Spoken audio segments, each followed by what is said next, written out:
Kemudian yang kedua, saya ingin ajarkan zikir dalam Al-Quran yang bisa menguatkan roh tatkala dilanda penyakit-penyakit semacam yang kita hadapi pada saat ini. Satu,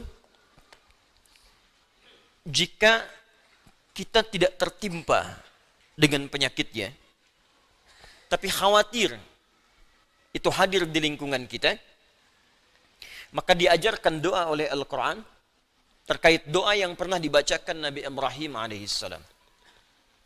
Salah satunya terdapat di Quran surah ke-26 Asy-Syu'ara ayat ke-80. Wa idza maridtu fahuwa yashfin. Wa idza maridtu fahuwa yashfin. Singkat, padat. Wa idza maridtu fahuwa yashfin. Kalaupun aku sakit, apapun penyakitnya, pasti Allah akan menyembuhkan. Saya ulang ya. Wa idza maridtu fahuwa yashfin. Kalaupun aku ditimpa penyakit, apapun penyakitnya, pasti Allah sembuhkan. Ini bentuknya fi'il madhi tapi maknanya mudhari'. Das ya? Kalaupun aku sakit, wa idza kalau ketemu fi'il madhi maknanya mudhari'. Sebaliknya, mudhari ketemu dengan iz maknanya madhi. Iz yaqulu iz, ya, iz misalnya, iz bertemu dengan fi'il mudhari maknanya madhi. Tapi kalau fi'il madhi bertemu dengan idza, ya, itu maknanya mudhari, akan, belum kejadian. Ya, belum kejadian. Jadi kalau Anda khawatir dengan hal-hal demikian, kata Al-Quran tetap optimis. Tetap semangat. Ya, jadi kalau ada penyakit, ada apapun di sekitaran kita, jangan sampai berhenti beraktivitas. Kalau menjadi epidemi, jadi wabah, kata Nabi, lakukan karantina. Benar yang dikerjakan sekarang. Yang sakit jangan datang ke tempat-tempat perkumpulan, jangan keluar dari wilayah, kata Nabi, tinggal di situ. Yang tak sakit jangan berkunjung ke situ. Nah, itu perintah yang Nabi sampaikan ketika menjadi kepala negara. Maka kalau sekarang kepala negara atau lewat kementerian menginformasikan, jangan dulu orang asing masuk ke sini. Atau yang kena penyakit jangan berbaur. Nah, itu bagus, kita ikuti. Ikuti. Sekarang DMI, Dewan Masjid Indonesia, memberikan pengumuman, ada 6 poin di situ. Kita ikuti dengan baik. Ya, jadi kalau yang sedang sakit, sedang flu, batuk-batuk dan sebagainya, dirasakan bisa menular misalnya, maka tinggal di rumah. Sholat. Ya, jangan berbaur dulu, khawatir menular. Itu standar dalam hadis Nabi. Itu biasa. Tapi kalaupun Anda misalnya berhadapan dengan orang-orang dan belum tahu bagaimana penyebarannya, tindakan preventif penting, silakan. Mau pakai masker yang lain. Tapi keyakinan perlu dibangun. Kata Allah, wa idza maridtu fahuwa yashfin. Yakin. Ingat, ajal tidak terkait dengan penyakit. Ajal itu terkait dengan maut. Ingat baik-baik. Ajal terkait dengan maut, bukan dengan penyakit. Ya, belum tentu Anda ditimpa penyakit langsung meninggal, belum tentu. Karena banyak orang sehat pun wafat seketika. Jadi gak ada kaitan penyakit dengan kematian. Ingat ya, kematian terkait dengan ajal. Quran surah ke-7 ayat 34. Walikulli ummatin ajal. Setiap umat ada batas waktu hidupnya. Fa idza jaa ajaluha la yastakhiruna sa'atan wa la yastaqdimun. Kalau sudah tiba ajalnya, maka tak bisa Anda mohon dimajukan, tak bisa pun dimundurkan. Nah, ayat ini ingin mengatakan, sudah kalau mau itu urusan Allah. Mau dengan kematian, mau dengan maaf, mau dengan penyakit, mau dengan yang lainnya, kalau tiba ajal yang meninggal. Kalau belum tiba, ya nggak akan wafat. Makanya nggak usah terpikir bunuh diri, nggak ada kerjaan. Ya. Minum baygon misalnya 1 kontainer, ya kalau belum tiba ajalnya nggak akan wafat. Ya, jelas ya. Dan kalaupun sedang sakit, jangan dikait-kaitkan dengan kematian. Mungkin yang nengok meninggal duluan. Bisa jadi begitu. Atau dokter yang mengobati, wafat duluan. Mungkin terjadi. Karena itu kalaupun Anda kemudian, misal ada vonis dari dokter, Anda terkena, Anda suspek, Anda macam-macam. Tidak. Jangan simpulkan dengan hal-hal yang kecil dulu.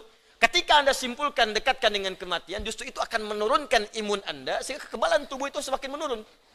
Kuatkan. Ya, wa idza maridtu fahuwa yashfin. Kalaupun saya sakit, Allah pasti akan sembuhkan. Tapi jaga diri baik-baik dengan hal-hal yang tadi diisyaratkan.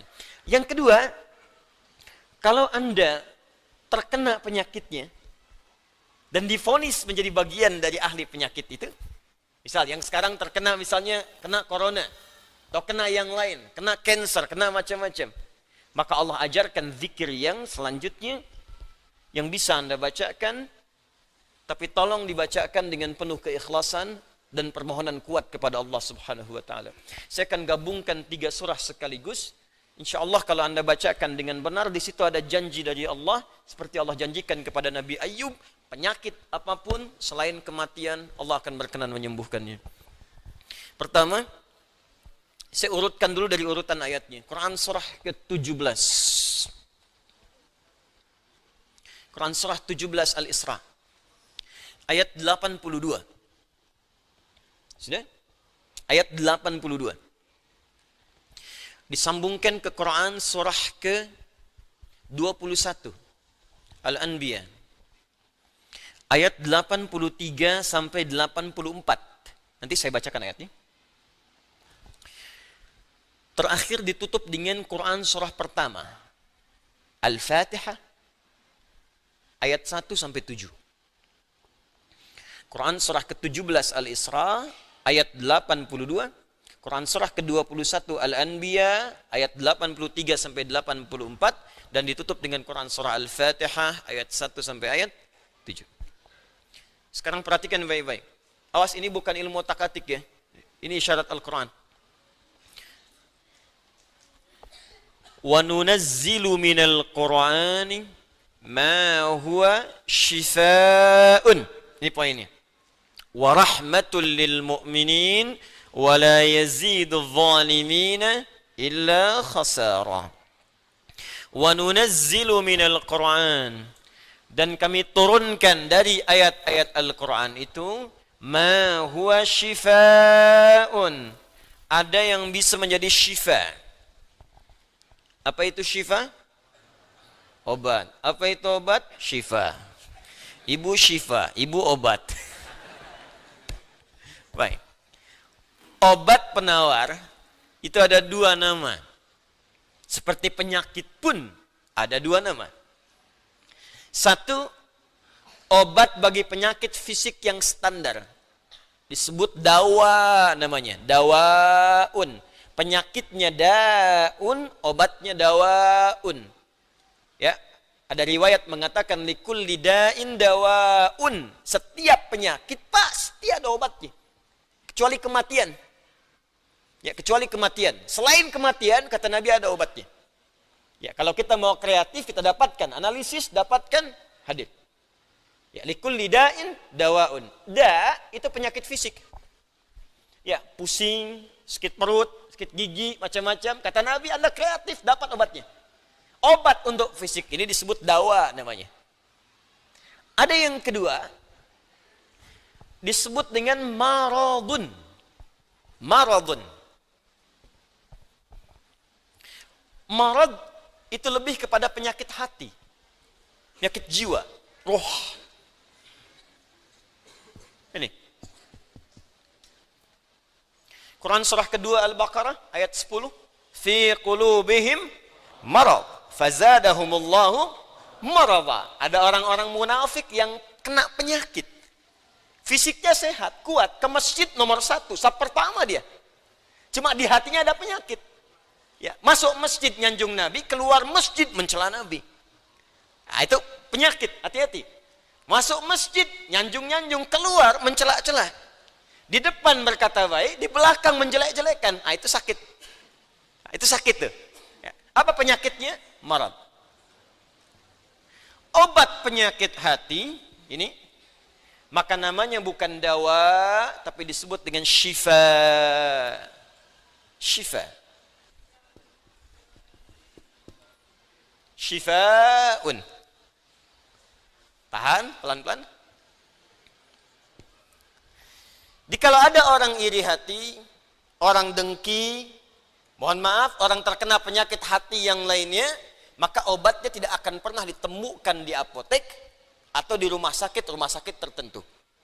Silahkan Anda datang ke Kimia Farma, datang ke apotek-apotek yang Anda dapatkan di sekitaran, Century dan sebagainya. Tanyakan, ada enggak obat penyakit hati? Ada enggak obat iri hati? Ada enggak obat dengki? Enggak akan ditemukan. Kenapa? Karena mereka khusus menangani penyakit-penyakit fisikal, disebut dengan daun. Tapi kalau syifa, maka ini erat kaitannya dengan penyakit yang pertama ini, penyakit hati. Di mana ditemukannya? Kata Allah, wa nunazzilu minal Qur'an. Solusinya ada dalam Al-Quran. Maka nanti Allah turunkan beberapa amalan-amalan yang saat dikerjakan amalan itu bisa menghikis, menyembuhkan, bahkan menghilangkan penyakit-penyakit hati. Cari ayatnya. Maka Anda akan temukan kalimat-kalimat dalam Al-Quran, ayat-ayat bimbingan. Ini obat untuk menghilangkan malas. Ini obat untuk menghilangkan iri hati. Bahkan ini mencegah penyakit dengki. Kalau ada orang sekitaran dengki dengan kita, bacakan ayat ini. Turun surah Al-Falaq. Kalau ada orang munafik, bacakan surat yang ini. Kalau ada orang ini, bacakan surat yang ini. Nah, pencegahan-pencegahannya, obatnya ditemukan bagiannya di Al-Quran. Tapi syifa juga memiliki makna yang kedua. Dia adalah obat bagi penyakit fisik yang sudah sulit ditemukan obat dan penawarnya.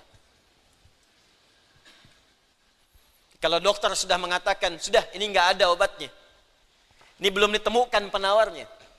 Maka Allah turunkan kemudian beberapa ayat dalam Al-Quran berupa zikir-zikir tertentu yang kalau dilakukan dengan benar, maka melahirkan penawar yang tidak ditemukan secara fisikal. Apa diantaranya? Yuk kita bacakan Quran surah ke-21 Al-Anbiya ayat ke-83 sampai 84. Kenal Nabi Ayub? Bagus. Ada yang kenal di sini. Baik. Bukankah ujian Nabi Ayub salah satunya kena penyakit fisik? Bukankah ujian Nabi Ayub alaihissalam salah satunya kena penyakit fisik? Ya. Pertama ujian harta, habis semua asetnya. Yang kedua ujian keluarga, wafat semua anaknya. Yang kedua ketiga ujian fisik. Diuji dengan penyakit, maaf, yang belum ditemukan obatnya, tidak akan pernah dirasakan orang sebelumnya, tidak dialami orang setelahnya, saking parahnya penyakitnya. Dokter mengatakan sudah nggak ada obat. Orang mengatakan secara klinis mustahil sembuh, nggak ada obatnya. Maka apa yang dikerjakan oleh Nabi Ayub alaihissalam? Ingat, ini pesan dari Al-Quran. Ada isyarat begini, ketika manusia mengatakan, makhluk mengatakan ini mustahil, itu tanda pertama dari Allah supaya langsung kita diminta untuk memohon kepada Allah Subhanahu Wa Taala. Jadi kalau ada orang mengatakan ini nggak bisa, itu langsung tanda langsung dari Allah supaya tinggalkan pendapat makhluk, minta kepada Khalik. Itu poinnya. Makanya seringkali ujian penyakit itu diantaranya mendorong kita untuk mendekat kepada Allah. Jadi kalau Anda diberikan penyakit sampai parah, nggak menyebut nama Allah juga, perlu dikasih apa lagi supaya ingat sama Allah? Jadi kalau diberikan yang paling parah, nggak sempat menyebut nama Allah juga, Anda perlu dikasih apa lagi? Karena itu seringkali ujian itu, kata Nabi, jika Allah mencintai seorang hamba, diberikan ujian supaya dekat dengan Allah. Innallaha idza ahabba 'abdan ibtala. Allah itu kalau sudah cinta dengan seorang hamba, diberikan ujian supaya ingat, nyebut. Mungkin sebentar lagi wafat, sebut nama Allah, dekatkan diri dengan Allah. Makanya, maaf ya, nikmat kesehatan itu berharga ketika sakit. Ya, syukur nikmat itu datang ketika sakit. Peningkatan ibadah hadir ketika sakit. Begitu diuji, ingat Allah. Nah, ini yang dikerjakan Nabi Ayub alaihissalam. Begitu penyakitnya sudah mulai mengganggu beliau ibadah, maka perhatikan zikirnya. Amalkan ini, bacakan dengan penuh ketulusan. Wa ayyuba, dan kami buka kisah Ayub alaihissalam. Idh nada rabbahu anni massani yadurru wa anta arhamur rahimin. Ini zikirnya. Anni massani yadurru wa anta arhamur rahimin. Anda boleh bacakan dari sini. Ya, anni massani yadurru wa anta arhamur rahimin. Allahumma anni massani yadurru wa anta arhamur rahimin. Allahumma anni massani yadurru wa anta arhamur rahimin. Dalam tahajud Anda mohon kepada Allah. Yang divonis misalnya matanya sulit sembuh, yang divonis misalnya ini penyakit gak mungkin sembuh, yang divonis cancer macam-macam, minta Allahumma anni massani yadurru wa anta arhamur rahimin. Ya Allah, penyakit ini sudah mulai mengganggu saya untuk bisa fokus ibadah kepadamu. Ini kuncinya. Jadi kalau bacakan ayat ini, arahkan ke kepentingan ibadah. Jangan cuma minta sembuh. Sebab yang pengen sembuh pun banyak. Jangankan Anda, yang lain pun pengen sembuh. Apa motivasinya supaya Allah cepat sembuhkan kita? Maka dekatkan kesembuhan itu pada kepentingan ibadah. Minta, ya Allah saya pengen sholat. Berikan kesembuhan pada kaki saya untuk bisa melangkah. Ya. Ini peserta karantina Al-Quran, mungkin sebentar lagi akan datang kisahnya. Ada salah satu matanya yang gak berfungsi. Divonis gak bisa melihat. Gak bisa melihat salah satunya. Dia ikut karantina. Dia baca Quran dengan tulus, dia berdoa kepada Allah. Sekitar 2-3 hari yang lalu, tiba-tiba dia masuk kamar mandi, dapat cahaya, terbuka, melihat semua. Sekarang matanya bisa melihat normal dua-duanya. Minta, Allahumma anni masanni yadur wa anta arhamur rahimin. Sebentar.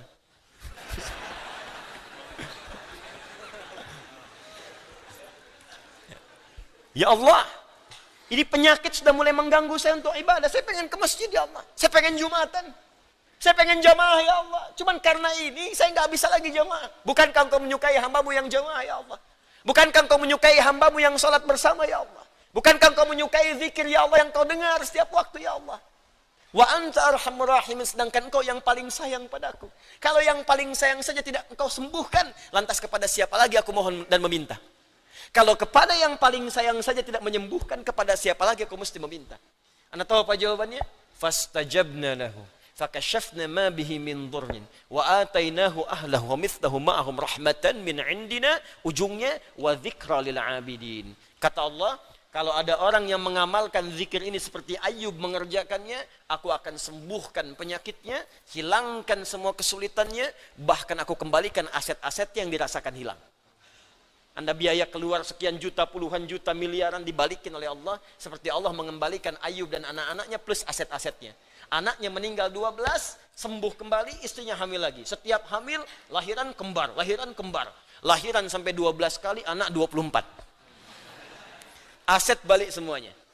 Terakhir, bacakan surah Al-Fatihah dengan benar, karena Al-Fatihah disebut langsung juga oleh Nabi sallallahu alaihi wasallam sebagai syifa, sebagai syifa. Seperti pernah kepala suku saya kisahkan di pertemuan awal, tersengat kala jengking dan medis mengatakan tidak mungkin sembuh, diruqyah kemudian dibacakan itu dan Allah berikan kesembuhan.